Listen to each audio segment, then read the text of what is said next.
ఫలరాజమైన మామిడిని ఇష్టపడని వారు ఉండరు కదా. సహజంగా మామిడి తోటలు రకాన్ని బట్టి డిసెంబర్ జనవరి మాసాల్లో పూతకొస్తాయి. కానీ ఈ ఏడాది వాతావరణ మార్పుల వల్ల మామిడి తోటల్లో కొన్ని చోట్ల అక్టోబర్ మాసంలోనే పూతకొచ్చాయి. దీంతో రైతుల్లో కొంత ఆందోళన నెలకొంది.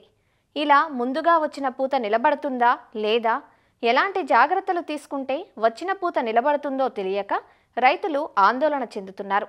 వాతావరణంలో 20 డిగ్రీల కంటే తక్కువగా ఉష్ణోగ్రత ఉన్నప్పుడే పూత విచ్చుకుంటుందని శాస్త్రవేత్తలు చెబుతున్నారు.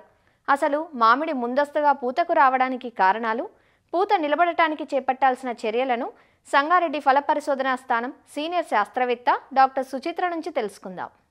మామిడి రైతాంగంలో ఒక సమస్య ఎదురవుతుంది. ముఖ్యంగా చూసుకున్నట్లయితే మామిడి పూత దశ వచ్చేసి సీజన్ చూసినట్లయితే డిసెంబర్లో జనవరిలో మనకి తెలంగాణలో పూత వచ్చే దశ. అయితే ఈ మధ్యకాలంలో మనకి అక్టోబర్లో కూడా పూత వచ్చిందని చాలామంది రైతాంగం చెప్పడము, అంతేకాకుండా ఆ పూత రాలిపోతుంది. సో ఇలాంటి సమస్యలు ఎదురవుతున్నాయని చాలామంది రైతుల దగ్గర నుంచి మాకు సమస్యలు తెలుస్తుంది. ముందుగా రావడానికి కారణాలు చూసుకున్నట్లయితే ఉష్ణోగ్రత చూసుకున్నట్లయితే 20 డిగ్రీల కంటే తక్కువగా ఉష్ణోగ్రత ఉన్నప్పుడు ఈ యొక్క పూత అనేది విచ్చుకోవడము, పూత రావడం అనేది జరుగుతుంది. దీంతో పాటుగా ఈ యొక్క కొమ్మల్లో నత్రజని తగ్గి కార్బోహైడ్రేట్ రేషియో ఎక్కువగా ఉండి అనుకూలమైన పరిస్థితులు అంటే 20 డిగ్రీల కంటే తక్కువ ఉష్ణోగ్రత ఉన్నప్పుడు ఈ పూత వచ్చే అవకాశం ఉంటుంది. అయితే ఈ పూత వచ్చినప్పుడు పూత ఎందుకు రాలిపోతుంది అని మనం చూసుకున్నట్లయితే పూత రాలడంలో చాలా కారణాలు ఉన్నాయి. ఆ పూత పూసేటప్పుడు మళ్ళీ ఉష్ణోగ్రతలు పెరిగినట్లయితే, అంటే రాత్రి ఉష్ణోగ్రతలు కానివ్వండి, పగటి ఉష్ణోగ్రతలు కానివ్వండి, స్వల్పంగా పెరిగినప్పుడు ఈ పూత రాలే అవకాశం ఉంటుంది. అంతేకాకుండా ఈ పూతలో ఎక్కువగా మగపూలు కనిపిస్తాయి. 1% నుంచి ఒక 15% వరకు, అంటే రకాన్ని బట్టి ద్విలింగ పుష్పాలు అనేది మనకు కనిపిస్తాయి.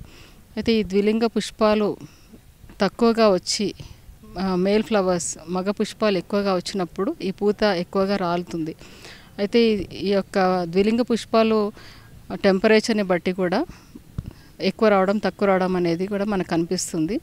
అయితే మనకి ఉష్ణోగ్రతలు పెరిగినప్పుడు ఈ ద్విలింగ పుష్పాలు అనేది తక్కువగా రావడము, మగ పుష్పాలు ఎక్కువ రావడము, ఇలాంటి పరిస్థితులు మనకు కనిపిస్తాయి. సో దీనివల్ల మనకి ఈ పూత రాలడం అనేది కనిపిస్తుంది. మొక్కల్లో మైక్రో న్యూట్రియంట్ అంటే బోరాన్, జింక్ అనేది ఫర్టిలైజేషన్ అంటే పూత కాయగా మారడానికి చాలా ఇంపాక్ట్ చేసే మైక్రో న్యూట్రియంట్స్, సూక్ష్మ పోషకాలు, ఈ రెండు కూడా. సో ఇవి లోపించినా కూడా ఈ పూత రాలడం అనేది జరుగుతుంది. సో ఇలాంటి కారణాలు. అయితే మనకి ముందస్తు పూత నివారించుకోవచ్చు, అంతేకాకుండా వచ్చిన పూతని నిలబెట్టుకోవడానికి కూడా మనకి కొన్ని మార్గాలు ఉన్నాయి. అయితే ముందస్తు పూత నివారించుకొని సకాలంలో పూత రావాలంటే వచ్చిన పూతను మనం కత్తిరించుకోవాలి. సో కత్తిరించుకొని అది లేటుగా రావడానికి మనం వాటికి తోడ్పడాలి. సో ఇలా కూడా చేసుకోవచ్చు. అయితే మనకు వచ్చిన పూతలో ఎక్కువగా ద్విలింగ పుష్పాలు వచ్చినట్లయితే ఆ పూత అనేది నిలబడుతుంది. ఈ ద్విలింగ పుష్పాలు రావడానికి మనము ఈ యొక్క కల్తార్ అనే మందును ఉపయోగించుకోవచ్చు. ఒక 120 రోజులకు ముందు మనం కల్తార్ అనేది భూమిలో వేసినట్లయితే, అంటే 1 మీటర్ వ్యాసానికి 3 మిల్లీలీటర్లు 1 లీటర్ నీటి కలిపి ప్రతి మీటర్ వ్యాసానికి మనం భూమిలో అందించినట్లయితే 120 రోజుల ముందు పూత త్వరగా రావడము, ఆ త్వరగా వచ్చిన పూతలో ద్విలింగ పుష్పాలు ఎక్కువ వచ్చే అవకాశం ఉంటుంది. ఇదొక మార్గం. ఇంకా పూత దశ కంటే ఒక 2 నెలల ముందు పొటాషియం నైట్రేట్ అనే మందుని 10 గ్రాములు 1 లీటర్ నీటికి మనం పిచికారీ చేసుకోవాలి.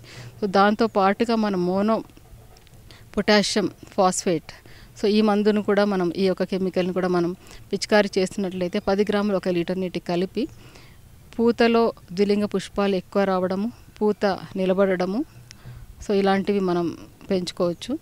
సో ఈ రెండు కూడా చాలా సేఫ్ మందులు. ఇవి కెమికల్స్ అంటే హానికరమైన కెమికల్స్ కాదు. ఇది ఒక న్యూట్రియంట్ కెమికల్స్, అంటే పోషకాలు ఇచ్చే కెమికల్స్ కాబట్టి సో వీటిని మనం పిచికారీ చేసుకొని పూతని నిలుపుకోవచ్చు. సో ముందస్తు పూతని నివారించుకోవాలంటే మాత్రం కత్తిరించుకోవాలి. ముందస్తు పూతని నిలబడేయాలంటే మాత్రం వీటిని స్ప్రే చేసుకొని, వీటితో పాటు సూక్ష్మ పోషకాలు అంటే పొటాషియం నైట్రేట్, మోనోపొటాషియం ఫాస్ఫేట్, వీటితో పాటుగా బోరాన్, జింక్ అనేది కూడా చాలా చాలా ముఖ్యమైనది. సో పూత పిందెగా మారడానికి ఈ 2 సూక్ష్మ పోషకాలు చాలా చాలా ముఖ్యమైన పాత్ర పోషిస్తాయి కాబట్టి సో వీటిని కూడా మనం మొక్కకి పిచికారీ రూపంలో అందించాలి.